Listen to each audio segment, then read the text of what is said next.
ಇಂದ್ರಿಯಗಳ ಮೂಲಕ ಈ ವಿಷಯಗಳ ಕಡೆಗೆ ಹಾತೊರಿತಾನೇ ಇರ್ತದೆ. ಅವು ಇವನನ್ನು ಬಿಡಲಾರದಷ್ಟು ಆಕರ್ಷಣೆ ಅವುಗಳಲ್ಲಿ ತುಂಬಿಕೊಂಡಿರುತ್ತದೆ. ನಿಮ್ಮ ವಿಷಯವಲ್ಲದೆ ಬೇರೆ ವಿಷಯ ಕೆಳಸದಂತಿರಿಸು ಕೂಡಲ ಸಂಗಮ ದೇವ. ಆಕರ್ಷಣೆಯೇ ಮನುಷ್ಯನ ಎಲ್ಲ ರೀತಿಯಾದ ಬಂಧನಗಳಿಗೆ ಮೂಲ ಕಾರಣ. ಆ ವಸ್ತುಗಳ ಬಗ್ಗೆ ನಮ್ಮ ಮನಸ್ಸಿನಲ್ಲಿರುವಂತಹ ಆಸೆಯೇ ಬಂಧನಕ್ಕೆ ಕಾರಣ. ತನ್ನ ಕಲ್ಪನೆಗಳ ಮೂಲಕನೇ ಬಂಧನದಲ್ಲಿ ಸಿಕ್ಕಾಕೊಳ್ತಾರೆ. ನಾಮ್ನಾ ಪ್ರತೀಯತೆ ಲೋಕೆ ಯತ್ ಸಿದ್ಧಾಂತ ಶಿಖಾಮಣಿ. ಶಬ್ದ, ಸ್ಪರ್ಶ, ರೂಪ, ರಸ, ಗಂಧ ಇವುಗಳನ್ನು ನಾವು ಪಂಚ ವಿಷಯಗಳು ಅಂತ ಕರೀತೀವಿ. ಮನಸ್ಸು ಯಾವಾಗಲೂ ಇಂದ್ರಿಯಗಳ ಮೂಲಕ ಈ ವಿಷಯಗಳ ಕಡೆಗೆ ಹಾತೊರಿತಾನೇ ಇರ್ತದೆ. ಇವುಗಳಿಂದ ಮುಕ್ತನಾಗಬೇಕು ಅಂತ ಮನುಷ್ಯ ಎಷ್ಟು ಪ್ರಯತ್ನ ಮಾಡ್ತಾನೆ. ಆದರೆ ಇವನು ಬಿಡಬೇಕು ಅಂದ್ರೂ ಕೂಡ ಅವು ಇವನನ್ನು ಬಿಡಲಾರದಷ್ಟು ಆಕರ್ಷಣೆ ಅವುಗಳಲ್ಲಿ ತುಂಬಿಕೊಂಡಿರ್ತದೆ. ಅಂತೆಯೇ ಶರಣರು ಕೂಡ ವಿಷಯವೆಂಬ ಹಸುರನೆನ್ನ ಮುಂದೆ ಹೊಸದಿರಯ್ಯ, ಪಶುವೇನು ಬಲ್ಲುದು ಹಸುರೆಂದೆಳೆಸುವುದು. ಬಸವಣ್ಣವರಂತೂ ಅತ್ತಲಿತ್ತ ಹೋಗದಂತೆ ಹೆಳವನ ಮಾಡಯ್ಯ, ಸುತ್ತಿ ಸುಳಿದು ನೋಡದಂತೆ ಅಂಧಕನ ಮಾಡಯ್ಯ, ಮತ್ತೊಂದು ಕೇಳದಂತೆ ಕಿವುಡನ ಮಾಡಯ್ಯ. ನಿಮ್ಮ ವಿಷಯವಲ್ಲದೆ ಬೇರೆ ವಿಷಯ ಕೆಳಸದಂತಿರಿಸು ಕೂಡಲ ಸಂಗಮ ದೇವ. ಅಂದ್ರೆ ನನ್ನಷ್ಟಕ್ಕೆ ನಾನು ಈ ಸೆಳೆತದಿಂದ ಬಿಡಿಸಿಕೊಳ್ಳಲಿಕ್ಕೆ ಸಾಧ್ಯ ಆಗದೆ ಶರಣರು ಕೂಡ ದೇವರನ್ನು ಮೊರೆ ಹೋಗ್ತಿದ್ದಾರೆ. ಅಂದ್ರೆ ಆ ಸೆಳೆತದ ಪ್ರಭಾವ ಎಷ್ಟಿರಬೇಕು ಅನ್ನೋದನ್ನು ನಾವು ಊಹಿಸಬಹುದು.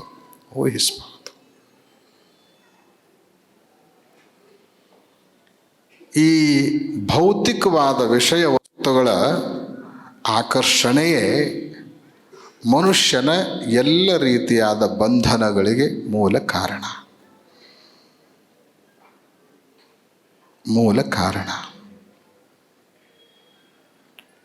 ಈ ಸೆಳೆತದಿಂದಲೇ ಎಂತಿಂಥ ಜ್ಞಾನಿಗಳು, ಎಂತಿಂಥ ಯೋಗಿಗಳು, ಎಂತಿಂಥ ತ್ಯಾಗಿಗಳೂ ಕೂಡ ಒಮ್ಮೊಮ್ಮೆ ಮಾರ್ಗದಿಂದ ವಂಚಿತರಾಗಿ ದಾರಿ ತಪ್ಪಿರುವಂಥ ಪ್ರಸಂಗಗಳನ್ನು ನಾವು ನೋಡ್ತೇವೆ. ದೊಡ್ಡವರಾದವರೂ ಕೂಡ ಇವುಗಳಿಂದ ಎಚ್ಚರಿರಬೇಕು. ಇವುಗಳನ್ನು ವಿಶೇಷವಾದ ಸಾಧನೆಯ ಮೂಲಕ ಮೆಟ್ಟಿ ನಿಲ್ಲಬೇಕು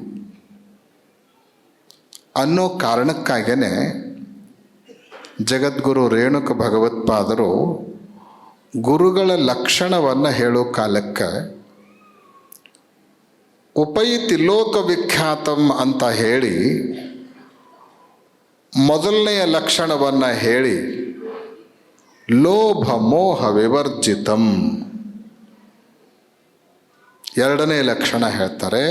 ಗುರುವಾದವನು ಲೋಭ ಮತ್ತು ಮೋಹಗಳಿಂದ ವಿರಹಿತನಾಗಿರಬೇಕು, ಅವುಗಳಿಂದ ಬಿಡುಗಡೆ ಹೊಂದಿದವನಾಗಿರಬೇಕು. ಅವು ನಮ್ಮನ್ನು ಆವರಿಸದಂತೆ ನೋಡಿಕೊಂಡವನಾಗಿರಬೇಕು.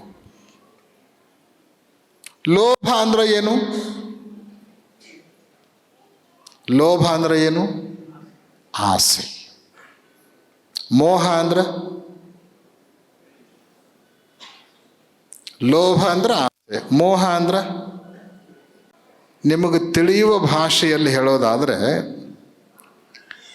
ಇಲ್ಲದನ್ನು ಬೇಕು ಅಂತ ಬಯಸೋದು ಲೋಭ, ಇದ್ದದ್ದು ನಮ್ಮಿಂದ ಎಂದೂ ದೂರ ಆಗಬಾರ್ದು ಅಂತ ಗಟ್ಟಿಯಂಗೆ ಹಿಡ್ಕೊಂಡಿಟ್ಟುಕೊಂಡಿರೋದು ಮೋಹ. ನಮ್ಮ ಹತ್ರ ಒಂದು ವಸ್ತು ಇಲ್ಲ, ಅದನ್ನು ಬೇಕು ಅಂತ ಬಯಸೋದು ಆಸೆ, ಲೋಭ. ನಮ್ಮ ಹತ್ರ ಒಂದು ವಸ್ತು ಇದೆ, ದೇವರು ನಮಗೆ ಕೊಟ್ಟಾನ. ಕೊಟ್ಟಿರುವಂಥ ವಸ್ತುವನ್ನು ಇದು ಎಂದೂ ನನ್ನಿಂದ ದೂರ ಆಗಬಾರ್ದು, ಇದರೊಳಗೆ ಎಳ್ಳಷ್ಟು ಖರ್ಚಾಗಬಾರ್ದು, ಇದು ಎಷ್ಟೈತೋ ಇಷ್ಟ ಇರಬೇಕು, ವರ್ಷಕ್ಕೆ ವರ್ಷ ಇದು ಹೆಚ್ಚಾಕೋತ ಹೋಗಬೇಕು ಅಂತ ಹೇಳಿ ಗಟ್ಟಿ ಹಂಗೆ ಅದನ್ನೇನು ಹಿಡ್ಕೊಂಡು ಇಟ್ಕೊಂಡಿರ್ತೀವಲ್ಲ ಕಪಿಮುಷ್ಟಿಯಿಂದ, ಅದಕ್ಕೆ ಮೋಹ ಅಂತ ಕರೀತಾರೆ. ಮೋಹ ಅಂತ ಕರೀತಾರೆ. ಗುರುವಾದವನಲ್ಲಿ ಈ ಲೋಭನೂ ಇರಬಾರ್ದು, ಆಮೇಲೆ ಮೋಹವೂ ಇರಬಾರ್ದು. ಸೂಕ್ಷ್ಮವಾಗಿ ವಿಚಾರ ಮಾಡಿದ್ದಾದರೆ ಬಂಧನಕ್ಕೆ ಕಾರಣ ಯಾವುದು ಅಂದರೆ ವಸ್ತುಗಳಲ್ಲಿರುವ ಆಕರ್ಷಣೆ ಎಲ್ಲ. ಆ ವಸ್ತುಗಳ ಬಗ್ಗೆ ನಮ್ಮ ಮನಸ್ಸಿನಲ್ಲಿರುವಂತಹ ಆಸೆಯೇ ಬಂಧನಕ್ಕೆ ಕಾರಣ. ಆಸೆಯೇ ಬಂಧನಕ್ಕೆ ಕಾರಣ. ಹೊನ್ನು ಮಾಯ ಎಂಬರು ಹೊನ್ನು ಮಾಯೆಯಲ್ಲ, ಹೆಣ್ಣು ಮಾಯ ಎಂಬರು ಹೆಣ್ಣು ಮಾಯೆಯಲ್ಲ, ಮಣ್ಣು ಮಾಯ ಎಂಬರು ಮಣ್ಣು ಮಾಯೆಯಲ್ಲ. ಯಾವುದು ಮಾಯೆ? ಮನದ ಮುಂದಣ ಆಸೆಯೇ ಮಹಾಮಾಯ ಕಾಣ ಗುಹೇಶ್ವರ. ಮಹಾಮಾಯ ಕಾಣ ಗುಹೇಶ್ವರ. ಮನಸ್ಸಿನೊಳಗೆ ಆಸೆ ಇತ್ತು ಅಂದ್ರೆ ಮಾತ್ರ ಅದು ನಮ್ಮನ್ನು ಮಾಯೆಯಂತೆ ಕಾಡ್ತದೆ, ಬೇಕು ಅಂತ ನಾವು ಅದರಿಂದ ಓಡ್ತೀವಿ. ಒಂದು ವಸ್ತುವನ್ನು ನೋಡೋದು ತಪ್ಪಲ್ಲ. ಕ್ಯಾಮ್ರಾ ನೋಡಂಗಿಲ್ಲ, ದಾರಿ ಒಳಗೊಂದು ಕಾರ್ ಹೋಗ್ತಿರ್ತದ, ಹೋಗುವ ಕಾರನ್ನು ನೀವು ನೋಡ್ತೀರಿ, ಕ್ಯಾಮ್ರಾನು ನೋಡ್ತದ. ಕ್ಯಾಮ್ರಾಕ್ಕೂ ಕಣ್ಣದಾವ, ನಿಮಗೂ ಕಣ್ಣದಾವ. ನಿಮ್ಮ ಕಣ್ಣು ಮೂಲಕ ನೀವು ನೋಡ್ತೀರಿ, ಕ್ಯಾಮ್ರಾನು ನೋಡ್ತದ. ಅಷ್ಟೇ ಅಲ್ಲ, ನೀವು ಕಣ್ಣಿನೊಳಗೆ ಹೆಂಗೆ ಫೋಟೋ ತಕ್ಕೊಳ್ತೀರೋ ಕ್ಯಾಮ್ರಾನು ಫೋಟೋ ತಕ್ಕೊಳ್ತದ. ಆದ್ರೆ ಆ ಕಾರ್ ಖರೀದಿ ಮಾಡ್ಲಿಕ್ಕೆ ಹೋಗಂಗಿಲ್ಲ ಕ್ಯಾಮ್ರಾ. ಯಾಕೆ? ಆಸೆ ಇಲ್ಲ. ಮಾಯೆ ಯಾವುದು? ಆಸೆಯೇ ಮಹಾಮಾಯೆ. ಎಲ್ಲಿವರೆಗೆ ಮನಸ್ಸಿನೊಳಗೆ ಕಾಮನೆಗಳು ಇರ್ತಾವೋ ಅಲ್ಲಿಯವರೆಗೆ ಮನುಷ್ಯ ವಸ್ತುಗಳ ಕಣ್ಣು ಮುಂದೆ ಇರಲಿ ಇಲ್ಲದೇ ಇರಲಿ ತನ್ನ ಕಲ್ಪನೆಗಳ ಮೂಲಕನೇ ಬಂಧನದಲ್ಲಿ ಸಿಕ್ಕಾಕ್ಕೊಳ್ತಾನೆ. ಬಂಧನದಲ್ಲಿ ಸಿಕ್ಕಾಕ್ಕೊಳ್ತಾನೆ. ಅದಕ್ಕಾಗಿ ಈ ಆಸೆ ಅನ್ನೋದು ಗುರುವಾದವನಲ್ಲಿ ಇರಬಾರದು. ನಾಮ್ನಾ ಪ್ರತೀಯತೆ ಲೋಕೆ ಯತ್ ಸಿದ್ಧಾಂತ ಶಿಖಾಮಣಿ.